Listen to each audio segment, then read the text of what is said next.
So oh my God. Talk to Jeff, and I got to talk to all the guys, and it was incredible. Right? That sounds incredible. So I knew who Jeff was a long time before he actually joined the band. Wow. And that was one of the most, incredible sort of happenstance. Meetings.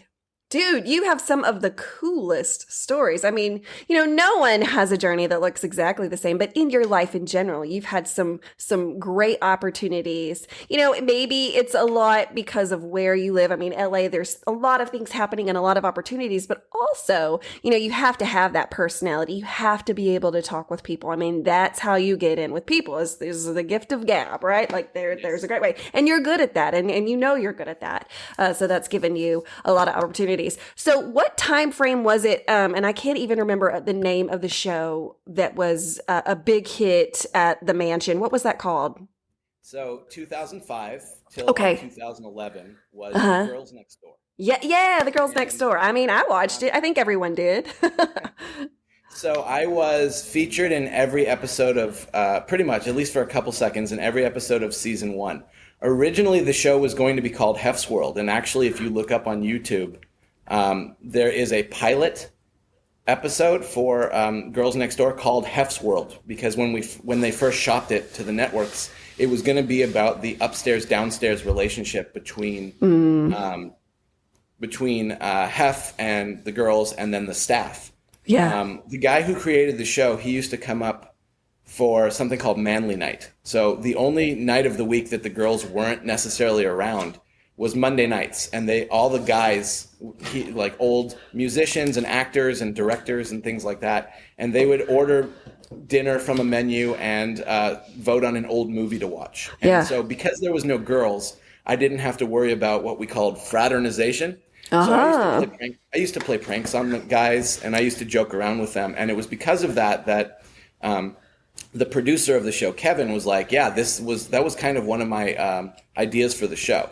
So originally it was going to be called Hef's World, and then they decided it would be better if the girls were the main feature. And I was like, that's fine with me. But that also meant that we didn't get paid and we had cameras in our face all the time. True. But it was okay. So in season 1 of the show, I was in every episode. And then in 2006, I got accepted into a PhD program for psychology at UCLA. So I was still working at the Mansion sporadically. I was still there 1 or 2 days a week, and then working parties. And then because I was, if you don't know, UCLA is like half a mile away. So if people would call in sick to work, my boss would call me up and he'd be like, hey, are you in class at 4 o'clock, or can you come cover a shift till midnight? And I'd be like, no, I can come. And I would just walk across the street. Wow. So I did that show off and on. I was in, like I said, all the episodes of the first season, and then I was in sporadic episodes of the continuing seasons. That is crazy. I mean, it doesn't stop. You just keep going with your story, and it keeps getting better and better. I love it.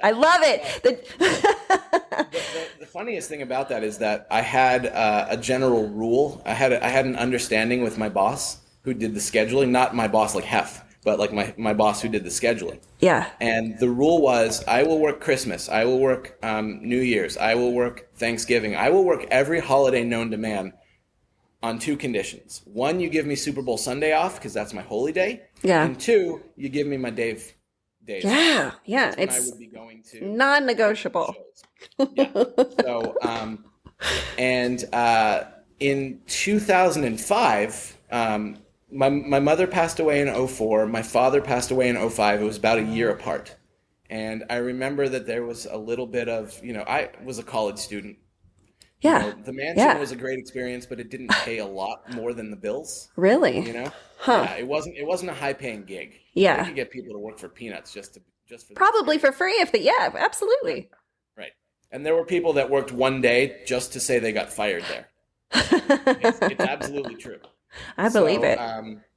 So I didn't make a lot of money. And when my father passed away, and it was kind of a crossroads of my life, my parents had just passed, and I had gotten them into Dave. My mom always was down to get into whatever things I liked. Yeah. My dad wasn't so much. Yeah. He hated 80s, 90s music. He was old-time jazz and big band. He was, and classical like Beethoven. right? Okay. So I finally got him to listen to like 41 with jazzy yeah things, and I got him to appreciate it. He saw Bella Fleck in concert and the Flecktones. He went to a Tim Reynolds solo show with me. Wow. It was amazing. I bet. And like he turned that corner in the last few years of his life, and they became big fans. They were at that show in Vegas the day that I met Dave. Wow. Yeah. Oh, that's awesome. That was amazing. So in 2005, with the life insurance money that my dad left, my uncle was in charge of it, and he was like, "Why don't you go take a vacation? Go to like Hawaii and like cleanse your soul." And I was like, "Or I could go to like a whole bunch of Dave Matthews shows in states that I've never seen." It'll still clean your soul. I always wanted to go to Alpine. I always wanted to visit Boston. I had a friend that lived in Boston. I stayed on his couch, and we went to the show in Tweeter Center, I think it's called, where they liberated 34 for the first time in like 12 years. Wow. And I met friends in Boston who I'm still close with. I just had dinner with one of my friends from Boston who came into town last week. Crazy. That I met at that time. Yeah. And so I decided I was going to go to like a dozen shows that year. Yes. So there were 6 in California, which was already the standard. Yes. I just hopped on a plane. I went to Boston. I toured the town. I went to the 2 shows in Boston. I went to, and then I said, let's do Alpine. So my roommate and I was like, I'm funding this. You're coming with me. So okay. we flew into Chicago, stayed at a friend I met through the warehouse. We stayed at his house. And I have a funny story about that too, if I have time. But stayed at his house, and then we took a rental car, drove to Milwaukee, stayed in a hotel in Milwaukee, and we went to our shows at Alpine. Yeah, it was mind blowing. I've never heard a bad thing about Alpine. Yeah. Never. And the California shows were the last ones, so it was L.A., then they went up to Sacramento, and then San Diego, L.A., they went up to Sacramento, and then back to San Francisco, and they played where what used to be called Pac Bell Park, where the San Francisco Giants play. And they had a couple guys from Soul Live, then Santana came out too. But in the parking lot, in 2005, at the last show that I was going to, which was my 13th show of the tour, my friend, another Jen, there's a lot of Jens that live there. A lot of Jens. My friend Jen, big Dead fan, she was like, hey, my friend bailed on me. This is when they decided that they were going to do the shows at Red Rocks one last time. Oh, yeah. And then they added that 4th show for the benefit, but they had the 3 nights of Red Rocks, the weekend on the rocks. And my friend is like, my friend bailed on me. Does anyone want the extra ticket to these 3 shows? I pulled out cash, and I was like, how much? She was like, and this was great. She goes, $60 each. Oh, shit.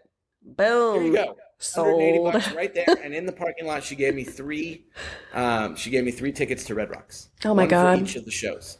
I called up my friend Justin, the same guy that was in the crowd. He is now living in Vegas. And I go, Justin, are you going to Red Rocks? And he's like, I don't have tickets. I said, that's not my question. My question is, are you going to Red Rocks? And he goes, well, I thought about it. And I was like, okay, here's what you're going to do. I'm going to fly into Vegas one way, and I'm going to get in at 7 p.m. on this day. You're going to pick me up at the airport, and why don't we just drive to Denver?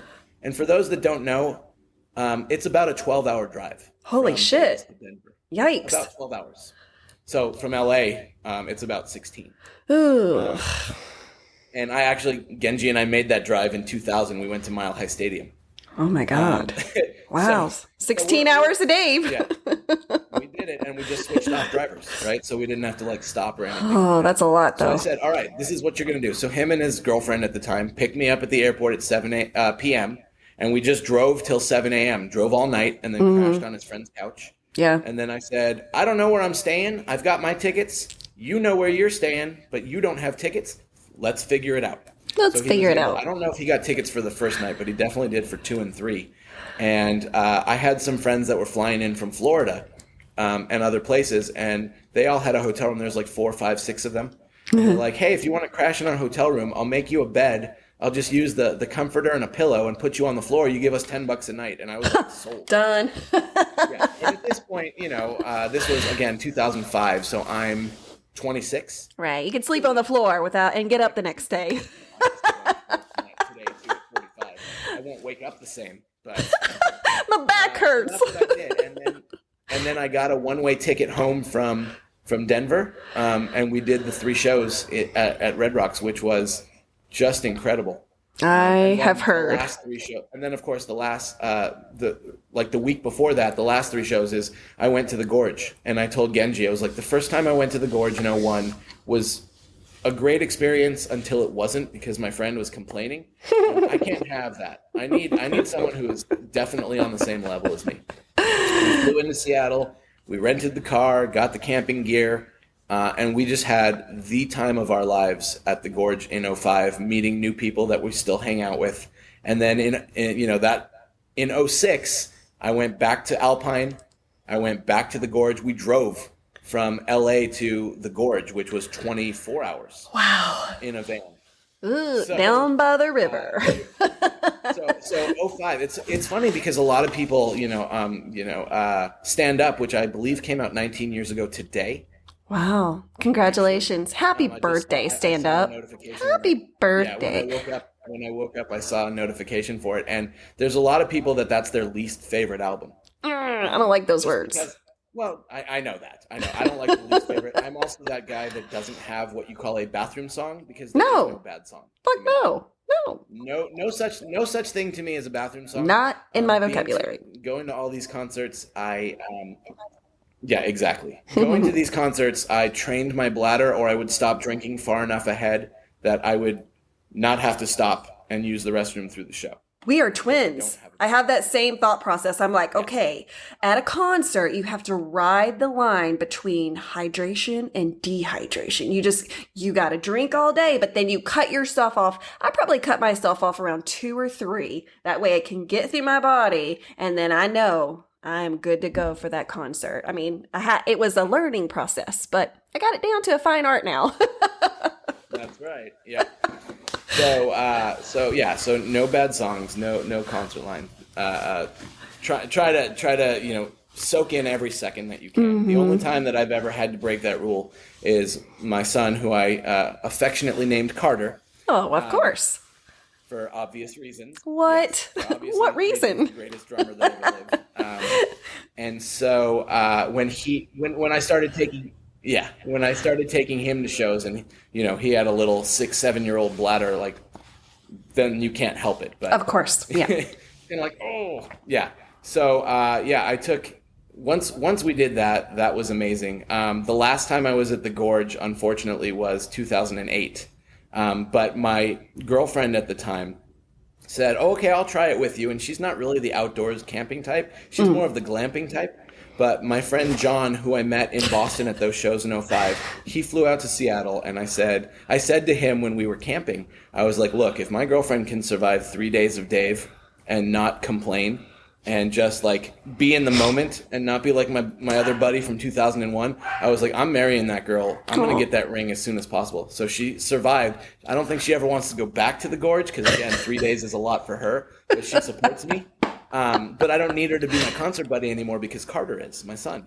Oh, that's so beautiful. Literally, we came back from Seattle and the Gorge, and I went and bought the ring like 5 weeks later. Oh my God. Oh, I love that story. If she can survive the Gorge, she's the one. I love that. With passion.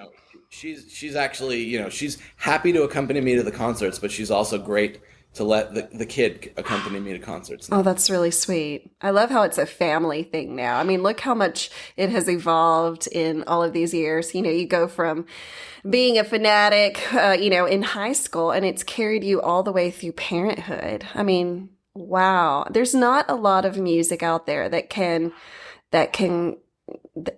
do that, right? Most bands don't get a chance to last this long. And of course, it goes both ways. We've seen this band grow up. I mean, look at, Stefan. Jesus, he was literally a baby, and now he's, of course, a grown ass man with kids and all the things. And so it's just, It's been such a beautiful thing. And I think that right now is actually the perfect time to maybe test some of your knowledge. Not this doesn't tell me or anyone that's listening how big of a fan you are, because man, trivia is tough, and sometimes it's thinking outside of the box, which we're not necessarily used to doing when it comes to music in this band. We know what we know, and we haven't ever twisted it. So we're going to twist it just a little bit to see what we can do. And so as I was going through my trivia, I'm that nerd. When it comes to the Dave Matthews Band, I have a typed little notebook here with all my trivia in it. I carry it around in my car like it's the Bible, but it is the Bible of the Dave Matthews Band to me. So I'm just like, hey, here's all the facts. So stupid, but that's me. So I was going through all my trivia and I was like, you know what? What will be the perfect trivia for you? Well, we're going to talk about the Playboy Mansion. Okay. We associate that with sex, whether that's what was happening or not, but we all know what was happening. So I was like, you know what? There's some similarities there between the Playboy Mansion and the Dave Matthews Band, even though they never showed up there. What are the similarities? The word sex, right? And the Dave Matthews Band talks about it all of the time, whether you know it or not, because they're clever with the way they sneak it in. And so that is what we're going to talk about in this trivia. If this offends you, first of all, you probably don't really listen to the Dave Matthews Band, because they talk about sex and drugs and rock and roll. And that is what we talk about when it comes to the Dave Matthews Band. So we're going to do something I like to call pillow talk. And I'll open it this way. A tour through the Dave Matthews Band catalog reveals not only lines dripping in sexual innuendo, but also celebrates the art of cunnilingus. So I open that up to, are you ready for some Dave Matthews Band trivia? Oh, absolutely. Okay, so we're going to do this just a little bit different. So when I read the question, we're going to pause. So if you know the answer right away, just pause a little bit. This gives the people that are listening to this or watching this on YouTube the opportunity to play at home. So if you're ready, here we go with question 1. Okay, so I'm going to give you a couple of songs that are definitely about sex. And we're going to see if you can name the song, okay? So I'm going to give you a line, some lyrics of a song, and you tell me which song it comes from. Here we go. This is so fun. I love this. Okay. I'd rather be licking you from your back to your belly. I'll read that one more time for those that are listening. These are lyrics to some song by the Dave Matthews Band. I'd rather be licking you from your back to your belly. Do you know the name of the song, Bryant? I do. Although in my head, there's a couple of, was it Belly Belly Nice, or was it? I'm hearing it in my head. Oh yeah. No, it's so hard. Think that I'm going to. So, yeah, was it Belly Belly Nice? Am I off? It's not, is it? Keep thinking. Yeah.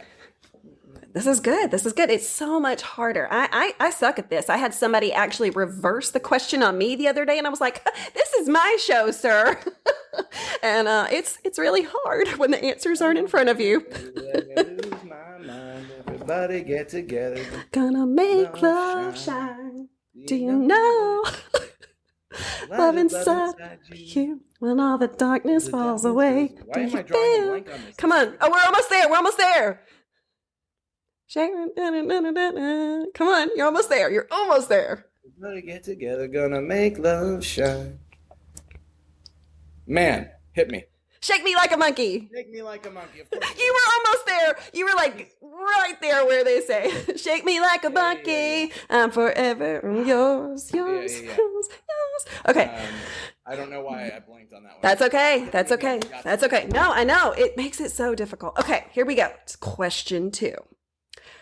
Sour as my fingers, dirty pickpocket. I can still taste you, and I won't. Nope, that's okay. I'm going to go all the way. You're like, I know this one. Sour as my fingers, dirty pickpocket. I can still taste you. I won't wash my hands. Dear God, Dave Matthews. That is a song called Seven. It is part of the group of songs we always talk about as the number songs, right? There are several that are numbers. This one is different. It is 7, but it is spelled out versus just the number 7. So there's some more trivia there for you. Okay, question 3. You know how I love to go down on you, but the joy is steeped in sin. I'll read it one more time for our listeners at home or at work or in the car, wherever you are. You know how I love to go down on you, but the joy is steeped in sin. He says it so dang fast. Yes, I'm ready. Do you know? You ain't ever had my cornbread. That's right. That's right. I love that. Heaven and a little bit of. Oh yeah. I love it. I love it. Okay. Let's switch. Let's do some regular Dave Matthews Band trivia just because, why not, right? We've got you here. We love it. And I love this one because I had this picked out before I even knew that you had a son named Carter. So let's talk about Carter. Of course, he is the drummer, the infamous drummer of the Dave Matthews Band. If people don't like the Dave Matthews Band, they know about Carter because he's a legend. He will always be a legend. He does things that no one else does. He has like this rhythm of his own, right? And so, okay, let's talk about Carter. What band was Carter playing with from 1984 to 1990? So this would have been right before the Dave Matthews Band. He was in a band. Yeah. What was the name of that band? I honestly actually don't know the answer to this one. That's okay. I tell people... And I love that because that is an opportunity to learn more, right, about the band, which is what I love. I often tell people just because I have a podcast, about the Dave Matthews Band does not mean I know shit. It just means I like to talk about it. I like to learn about them. And so that's part of trivia is if we don't know, then we do know, and we'll hold on to it for the next time. Okay, so the name of the band that Carter was in from 1984 to 1990 was a band called Secrets. Oh, okay. Secrets. And that'll be easy to remember because you'll be like, I can't remember it. Oh, shit, because it was a secret. Secrets. Okay, last question. We talked a lot about, some big venues, some big concerts. And I think when a fan or someone that's getting into the Dave Matthews Band, they're going to hear a lot of lingo that they might not know what that means in the beginning because we do have a lot of acronyms for songs. And then we talk about places like Deer Creek. If you Google that, you might see it. But that venue is not even actually called Deer Creek anymore. So we have some things that we say that kind of just throw people off. But there's been a lot of big venues, a lot of concerts that, of course, have just gone out on vinyl or gone out their live music. And that's what the band is, of course, known for. But from time to time, Dave Matthews and Tim Reynolds step away to do their own shows. And so in 1996, they did one of the best shows, one of the best known shows when it comes to the Dave and Tim world. They teamed up to do what we call and what is called Live at Luther College. So this was released as a 2-CD live set. Do you know where Luther College is? Ooh, I know it's East Coast. Well, that doesn't really narrow it down. I think it's Northeast, but actually, and it's funny because I'm a college professor. Community college. There's a lot of colleges out there. West Coast is way different, right? Of course. Gets East Coast gets like 20 shows in a week. And out here, we're lucky. Like California, we don't even have one show. Oh, I know. I feel bad for you guys, but yeah. I mean, I'm in Arkansas. He's not coming here either. Pennsylvania? No. Is it Pennsylvania? Okay. No. Man, I have a lot of trivia questions that I know that are very obscure, and I am. I mean, this one just blew my mind because I was like, what? I was kind of thinking the same thing as you were. Like, I was just thinking East Coast because, 96, they did a lot of shows on the East Coast. That's where they're, originated, kind of started from. But it is in Iowa. What the fuck? By the way, I didn't get a chance to do it, but that was my next guess. Was Iowa. It is in Iowa. I know that everybody probably says that. Yeah, I mean, and that's why it makes a great trivia question, because everyone assumes East Coast. That's where we were. But damn, if it wasn't done in Iowa. So there's some trivia, some takeaways for you guys to tuck away. That's where we learned that 41 creatively is the 41st song that he wrote. That's what he said. That's what he said, right? So we'll believe him.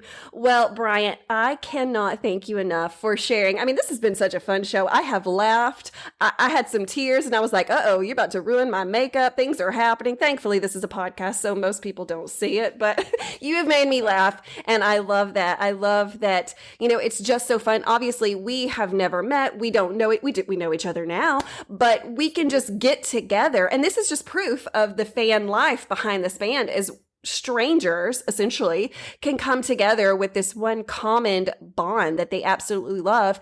And we can talk for days about that. And we're really into it. So thank you so much for being willing to share your story. I know so many people are going to love and laugh with me. So thank you for sharing all of that. Moons Over My Hammy. That is how I'm going to remember you forever. But I hear, a lot of people call you that too. So thank you again, Bryant, so much for being willing to do this. I really appreciate it.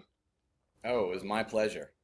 So guys, thank you. You're welcome back anytime. And so if you're wondering, how in the world does someone get on the Space Between podcast? Well, honestly, here's what you do. You can message me on any of the social platforms. Of course, on Facebook, I am under Renae Lynn. That's my personal. It's a public page. There is a Facebook page. It's simply called the Space Between podcast. On Instagram, it's simply the Space Between _POD. And then, of course, one more, we're on TikTok because, who doesn't like to make funny videos about the Dave Matthews Band? So that's simply under the Space Between podcast. So just message me on any of those platforms. Say, hey, I'd love to share your journey. If you have someone that that has an interesting journey, you can always nominate people as well. But in the meantime, guys, stay tuned. Look at those socials. We've got some fun things that are about to happen because, of course, we are in the height. We are in the anticipation of the 2024 summer season. It is about to start. And so that means the Space Between podcast is on the road. We will be doing opening parties all over this nation. So definitely tune in. Come and see me. Tell me about your journey. We'll be doing live interviews at a lot of the stops across the U.S. So in the meantime, guys, peace, love, and Dave Matthews Band. And thank you, Bryant.